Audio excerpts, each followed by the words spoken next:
जिसको हमने affirmative, negative, interrogative और डबल इंटरोगेटिव टोटल चीज कंप्लीट कर ली थी। आज हम स्टार्ट करने वाले हैं प्रेजेंट कंटिन्यूअस। आज स्टार्ट करेंगे प्रेजेंट कंटिन्यूअस, ठीक है? बाय बाय, बाद में कर लेना, ठीक है?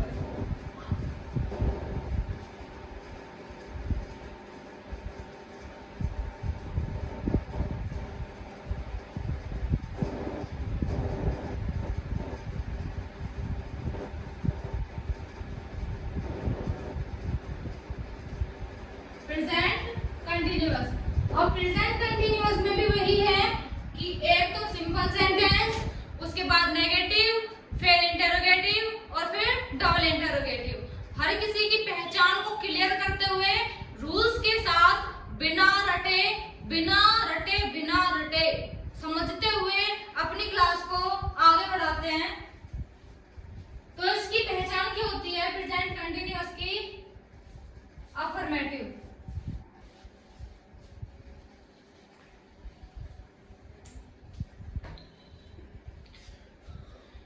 इसकी पहचान होती है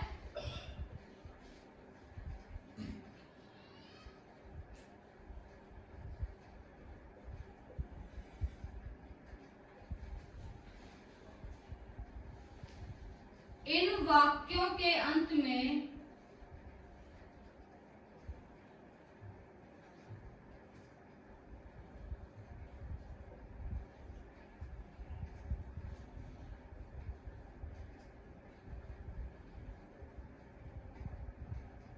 रहा है,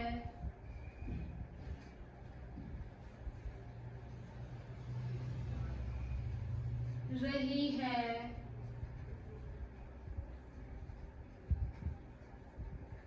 रहे हैं आदि शब्द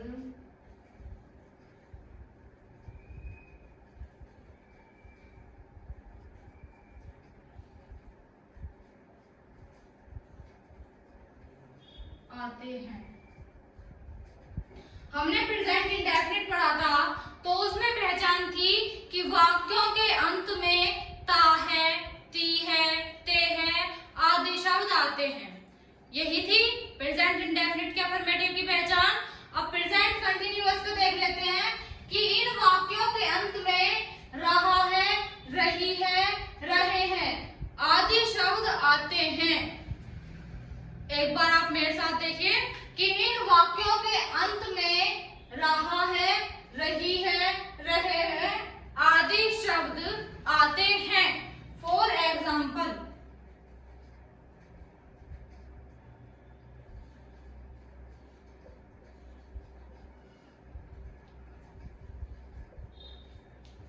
माताजी खाना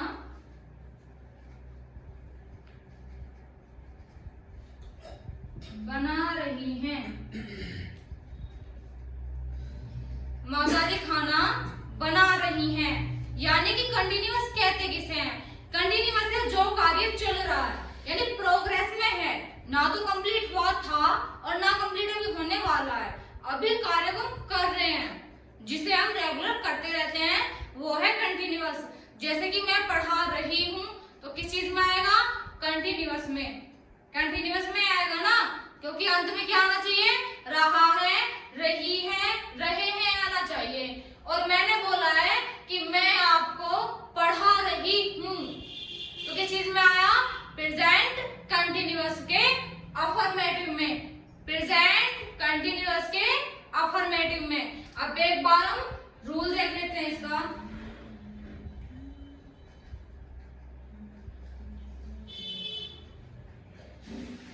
subject plus is, am, are plus verb की फर्स्ट फॉर्म, वर्ब में आईएनजी प्लस ऑब्जेक्ट। अब तक हम यूज करते आ रहे थे वर्ब की फर्स्ट फॉर्म, लेकिन अब क्या यूज करना है? वर्ब में आईएनजी लगाना है हमें। वर्ब में आईएनजी का यूज करना है, आईएनजी फर्स्ट फॉर्म नहीं, ठीक है? तो वर्ब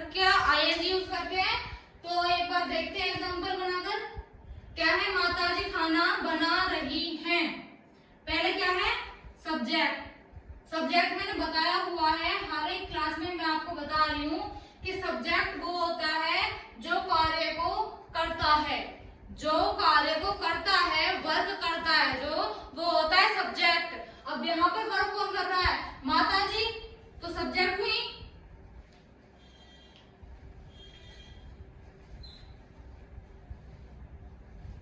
मदर। अब आ रहा है इज, एम, आर। पहले हमारे पास सिर्फ दो चीजें थी, डू या डज, एस या ईएस। ओनली दो चीजें थी, डू या डज, एस या ईएस। लेकिन यहाँ पर हमारे पास कितनी चीजें हैं? तीन चीजें हैं, तीन। अब इन्हें देख लेते हैं कि ये यूज कहाँ होंगी। मैं पहले ही बता चुकी हूँ कि जो मेरा नोट होता है उसे आप 100% डालें, कुछ भी हो लेकिन नोट डालें, ठीक है।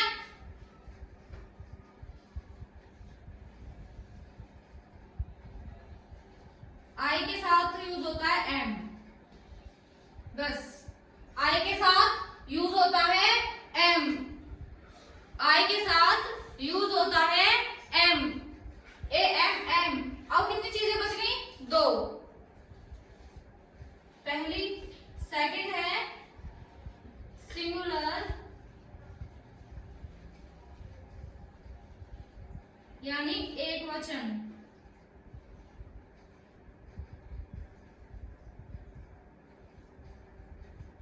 में यूज होता है इज। और तीसरा जो कि बहुत ही इंपॉर्टेंट है, प्लूरल यानी बहुवचन, जहां पर यूज होएगा आर। ठीक है, देख लिया तीनों चीजें।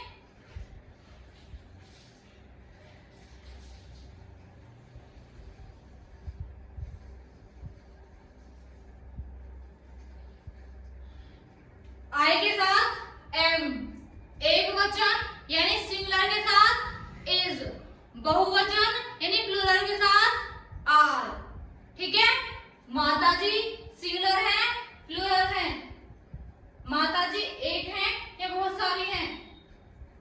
एक है, तो क्या हुआ? सिंगुलर।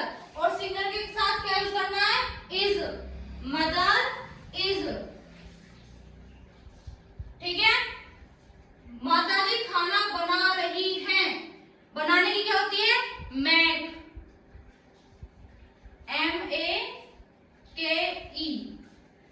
यही होती है ना बनाने की। मेक होती है MEKE, ठीक है। मेक, हमें क्या करना है? ING लगाना है, तो क्या हो जाएगा? मेकिंग। क्या हो गया? ING, क्या बन गया? Making plus object the food.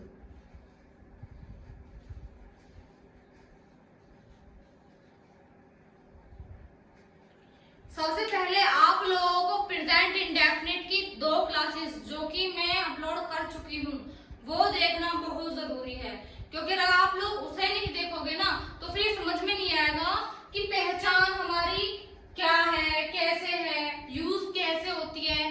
मैंने उसकी या फिर प्रेजेंट इंडेफिनिट की पहचान क्या है, पहले क्या यूज करते थे, अब क्या यूज कर रहे हैं, तो इस क्लियर नहीं हो पाएगा आपको ये चीजें। तो आप लोग ध्यान से प्रेजेंट इंडेफिनिट जो मैंने दो क्लासेस ली हैं उसमें मैंने एक एक पॉइंट बहुत अच्छे से समझाया है, आप लोग उसे लेना। उसके बाद अगर इस क्लास पे आओगे तो ये जो मजा आ जाएगा आपको। और अगर डायरेक्ट मेरी इस क्लास को देख पा रहे हो तो थोड़ा कम समझ में आ सकता है, पर फिर भी कोई नहीं, मैं पूरी कोशिश करूंगी कि आप लोगों के समझ में आए। एक बार से नोट कर लीजिए रफ में।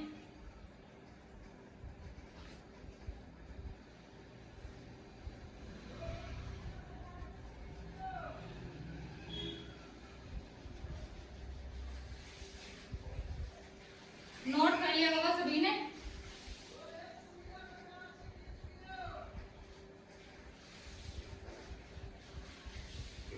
भी हमने एक एग्जांपल के साथ सीखा था, भी इसके 2 से 3 एग्जांपल लेंगे और उसके बाद अब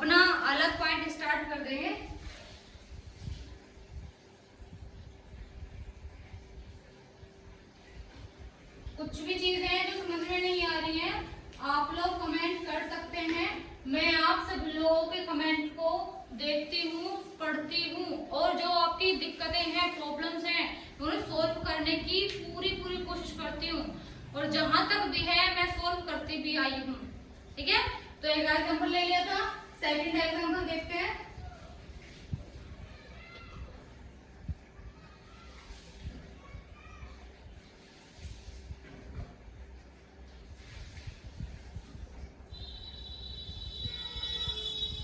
राम मैदान में खेल रहा है।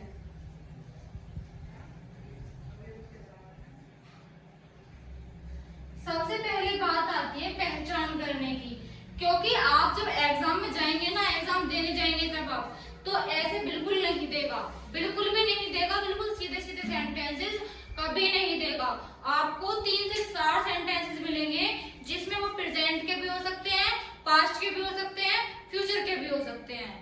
प्रेजेंट में प्रेजेंट डेफिनेट, कंटिन्यूअस, जैसे मैंने आपको पार्ट बताए हैं, तो किसी भी चीज के हो सकते हैं। इसीलिए मैं आप लोगों को हर एक चीज की पहचान बताते चल रही हूँ। तो पहचान को ध्यान रखना। क्या थी पहचान? कि वाक्यों के अंत में रहा है, रही है, रहे हैं आदि शब्द आते ही आते हैं। तो देखिए लास्ट में क्या है? रहा है। आप लोग बताइए किस चीज का सेंटेंस हुआ? किस चीज का हुआ? प्रेजेंट कंटिन्यूअस के अफर्मेटिव का। पता चल गया। अब उसके बाद में रूल पता होना चाहिए। रूल क्या होता है? सब्जेक्ट, उसके बाद इज, एम, आर, 3 ऑप्शंस थे जिनमें से एम तो छोड़ो, एम तो आई के साथ आएगा, कुछ भी हो जाए आई के साथ आएगा, वैसे और किसी चीज में यूज नहीं होगा। फिर इज क्यों आया? क्योंकि राम सिंगुलर है, एक है, एक वचन में आता है, इस वजह से क्या आया? इज। और बहुवचन होता तो क्या आता? आर। अब क्या है? प्ले। अब अगर मैं इसमें ing लगा दूं, कोई प्रॉब्लम? क्योंकि हमारा रूल क्या है कि is, am, are plus verb ing, यानी वर्ब में ing का यूज करना ही करना है। कुछ भी हो, वर्ब में ing का यूज करना ही करना है। ठीक है? इन फील्ड।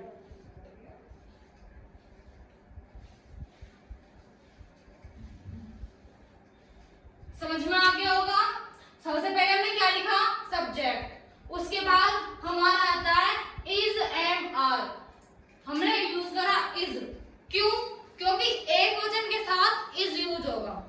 एक वचन के साथ इज का ही प्रयोग करना, एम या आर मत यूज करना। किसी का प्रयोग मत करना बिल्कुल भी। वर्ब क्या है? प्लेइंग। प्ले, प्ले होता है खेलना। अब इसमें ing लगाया क्योंकि रूल था वर्ब में ing, तो ing का यूज कर लिया। उसके बाद मैंने बताया था कि कुछ भी चीज बच जाए वो क्या होती है? ऑब्जेक्ट। इन फील्ड। ठीक है? करेक्ट। अब आगे देखते हैं एक एग्जांपल जो कि मैं करूंगी और उसके बाद एक एग्जांपल आप करने वाले हो।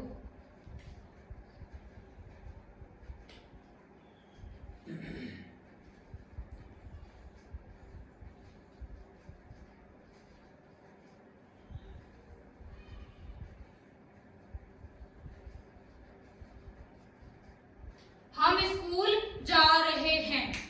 सबसे पहले बात पहचान की। पहचान क्या है? वाक्यों के अंत में रहा है, रही है, रहे हैं आदि शब्द देखने को मिलेंगे ही मिलेंगे। तो क्या आया? रहे हैं। किस चीज का हुआ? प्रेजेंट कंटिन्यूअस के अफर्मेटिव का। अब रूल देख लेते हैं। सब्जेक्ट हम, अब एक वचन था तो इज यूज कर लिया। अब क्या यूज होगा?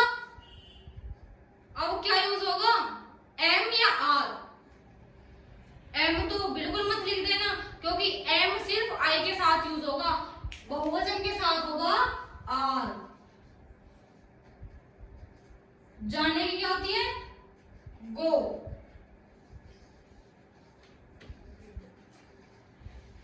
ing, क्योंकि रूल सबसे पहले कि वर्ब में आईएनजी लगानी ही लगानी है, वर्ब में आईएनजी लगानी ही लगानी है। Going school.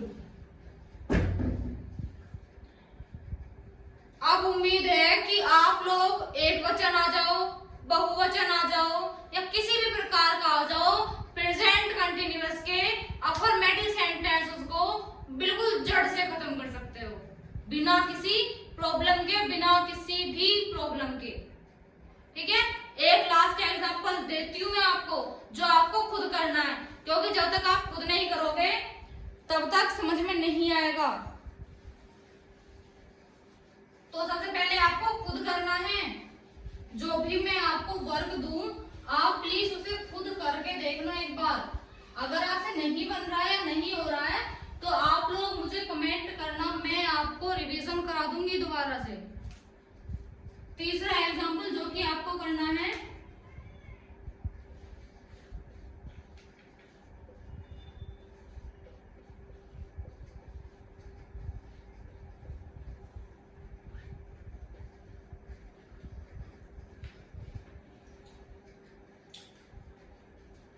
गीता गाना गा रही है।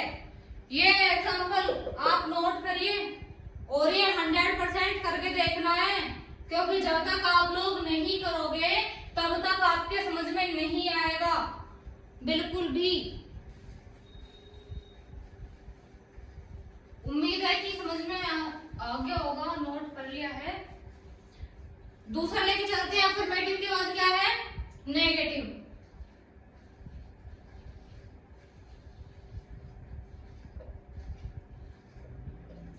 नेगेटिव की पहचान क्या होती है?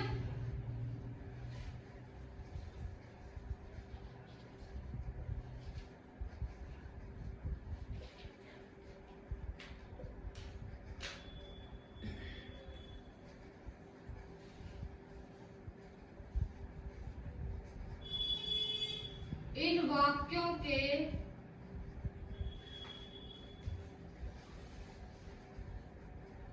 अंत में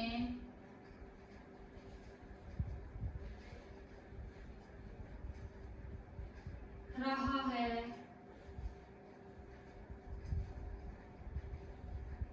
रही है, रहे हैं,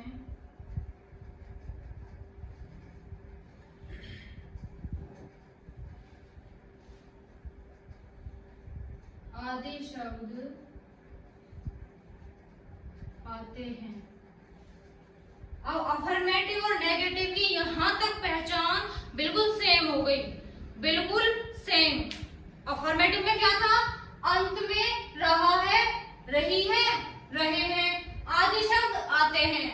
ठीक है, नेगेटिव में भी यही है, लेकिन नहीं, नेगेटिव में ये बिल्कुल भी नहीं है, इसमें चेंज है। अब चेंज देखिए क्या है,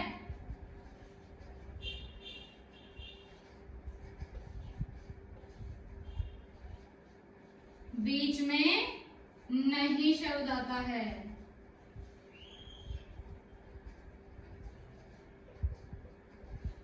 प्रेजेंट इंडेफिनिट में पढ़ा था, बीच में नहीं शब्द आता है, क्योंकि नेगेटिव का मीन यानी मतलब होता है नकारना, किसी भी कार्य को मना करना। तो इस वजह से नेगेटिव में 100% बीच में नहीं वर्ड आएगा, हमेशा बीच में नहीं वर्ड आएगा ही आएगा। एग्जाम्पल देखिए एक बार, समझ में आ जाएगा मैं बोल क्या रही हूँ।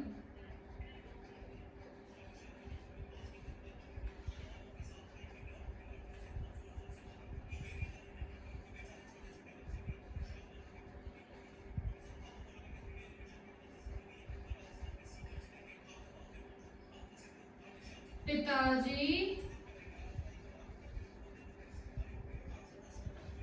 अखबार नहीं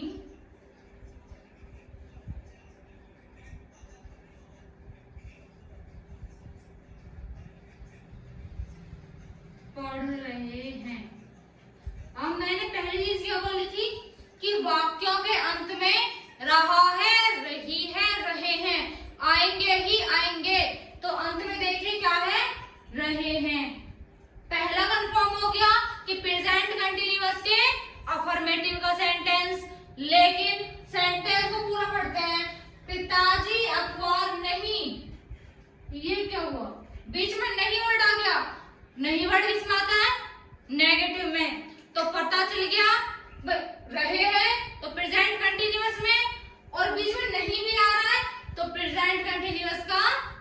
नेगेटिव हुआ। अब एक बार रूल देखते हैं।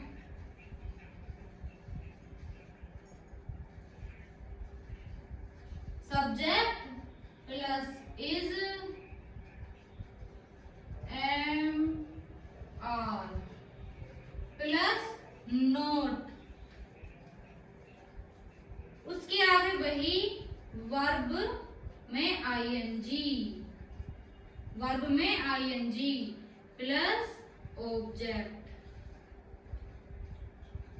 ठीक है, पहचान तो पता पड़ गया कि वाक्यों के अंत में रहा है, रही है, रहे हैं शब्द आएंगे ही आएंगे, लेकिन अगर नेगेटिव का होगा तो बीच में नहीं शब्द आता है, बीच में नहीं शब्द आता है। अब एक बार इसे बना के देखते हैं। सब्जेक्ट कौन होता है? सब्जेक्ट कार्य करने वाला। यहाँ कौन है? पिताजी, तो क्या आएगा? फादर। अब फिर वही बात आती है कि इज यूज करें, एम यूज करें या आर यूज करें। मैंने आपको पहले ही बताया है कि सिर्फ आई के साथ, ओनली आई के साथ क्या यूज होगा? एम, ओनली आई के साथ, उसके अलावा किसी भी चीज में एम का यूज नहीं होगा। ठीक है, अब कितनी चीजें बच गई? दो, इज और आर। अब इज का यूज कहाँ होगा? सिंगुलर में, यानी एक वचन, और आर का यूज कहाँ होगा? प्लूरल में, यानी बहुवचन। अब पिताजी एक वचन है या बहुवचन? पिताजी एक वचन है या बहुवचन? जल्दी बताइए। एक वचन, तो क्या यूज होगा? इज। इन सभी के बाद क्या है? नोट। यहाँ पे क्या लग जाएगा? नोट।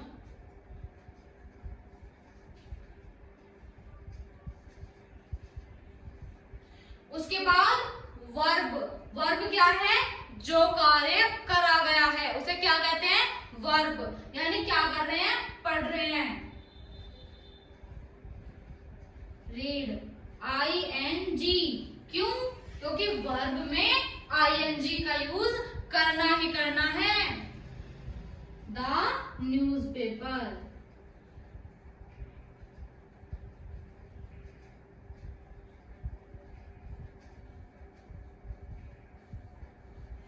News paper. ठीक है, देखिए पिताजी एक वचन है, किस चीज का यूज? इज का यूज, नहीं तो नोट का यूज। वर्ब पढ़ रहे हैं, अगर कंटिन्यूअस है तो ING का यूज, और उसके बाद ऑब्जेक्ट। ठीक है, उम्मीद है समझ में आ गया होगा। रफ में एक बार नोट कर लीजिए।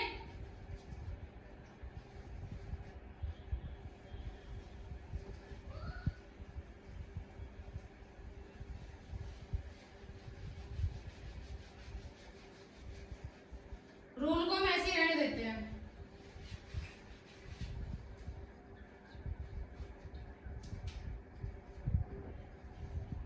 Example second.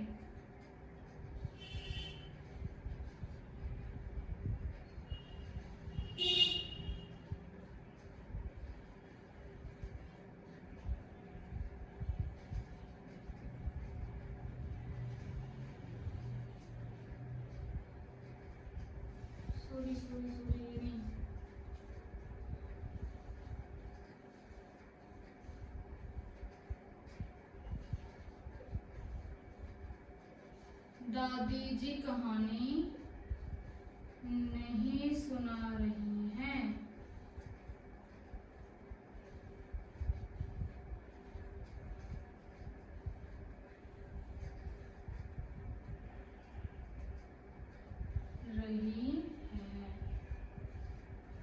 अब आप जल्दी से जल्दी बना के देखिए कि क्या बनेगा। जल्दी। रूल मैंने लिखा हुआ है, रूल को भी मैंने रख नहीं किया है। रूल देखिए क्या है? सब्जेक्ट। सब्जेक्ट कौन? दादी जी, यानी ग्रैंडमा।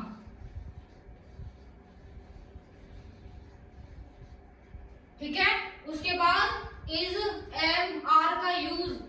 इज एम आर का यूज, तो क्या यूज करोगे? आई तो है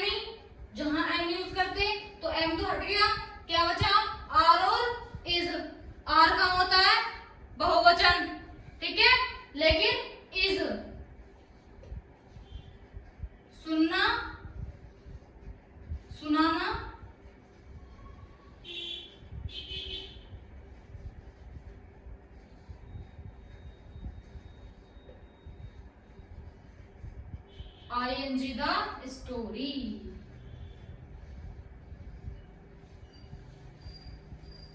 ठीक है, तो उम्मीद है आप लोगों को प्रेजेंट कंटिन्यूअस के अफर्मेटिव और नेगेटिव दोनों ही पार्ट जबरदस्त तरीके से समझ में आ गए होंगे।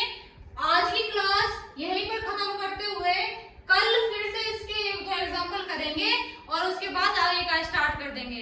तब तक आप वीडियो को लाइक करिए, चैनल को सब्सक्राइब करिए। Thank you so much.